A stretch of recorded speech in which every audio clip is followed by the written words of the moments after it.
দাদু দাদু, আজ অনেক দিন হলো তুমি কোনো গল্প বলছো না, তো একটা গল্প বলো আজ নতুন। আজ যেহেতু শুক্রবার, তো আজ আমার অফিস ছুটি। তো তোমাদের জন্য আমি একটা গল্প রেডি করছি। তোমরা যদি শুনতে চাও আমি অবশ্যই বলবো। দাদু, এবার না একটা নতুন গল্প বলবো, ওই আগের মতো সাতচুনি আমার বোনটার মতো গল্প বলবে না। ঠিক আছে দাদু? এই সাতচুনির মেয়েটার সাথে আমি আর থাকতে চাই না। ঠিক আছে, তোমাদের যেটা ভালো লাগে আমি অবশ্যই একটা ভালো গল্প বলবো। এবার আমি অসাধারণ একটি গল্প বলবো যেটা তোমরা শুনতে চাচ্ছ। কিন্তু আমাদের মুখ বেজার করলে চলবে না, মুখটা খুলে রাখতে হবে, কারণ আমাদের দর্শক রয়েছে। দর্শক সমাজরা যদি আনন্দ পায় তাহলে আমরা আনন্দ পাবো। তো তাহলে আমরা গল্পটা শুরু করছি।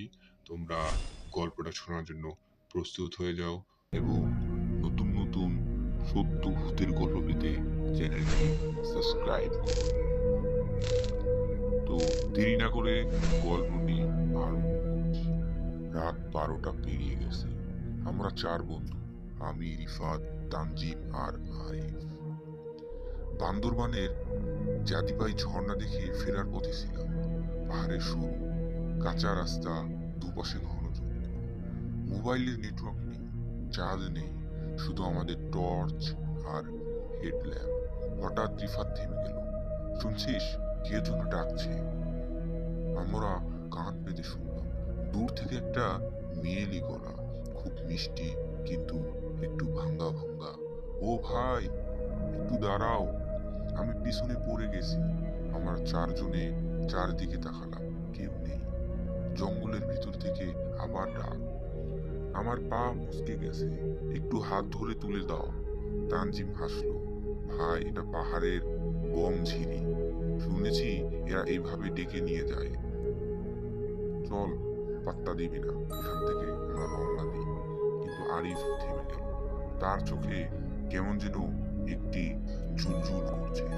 সে হাঁটতে লাগলো, ধীরে ধীরে জঙ্গলের দিকে এগোলো।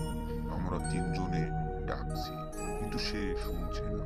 হঠাৎ সে জঙ্গলের ভিতরে হাঁটতে হাঁটতে অদৃশ্য হয়ে গেল। আমরা তিনজন টর্চ দিয়ে দৌড়ালাম। গাছের ডালে ডালে লেগে কাপড় ছিঁড়ে গেল। মিনিট 10 হাঁটার পর একটা ছোট্ট খোলা জায়গা, মাঝখানে একটা পুরনো বাঁশের মাচা। তার উপর আরিফ দাঁড়িয়ে, কিন্তু সে একা না। তার সামনে একটি মেয়ে, সাদা থ্রি পিস, লম্বা চুল কোমরে ছড়িয়ে, মুখ অসম্ভব সুন্দর, কিন্তু চোখ দুটো একদম কালো। আইরিশ নেই। আর তার পা, আর তার পা পা উল্টো, হাঁটুর নিচে থেকে পা পিছন থেকে মোড়ানো। মেয়েটি হাসছে, হাসতে হাসতে তার মুখটা চওড়া হয়ে গেল, কান পর্যন্ত ফেটে গেল, দাঁতগুলো সব সোনার, পাহাড়ি মানুষের মতো। সে আরিফের গলা জড়িয়ে ধরেছে।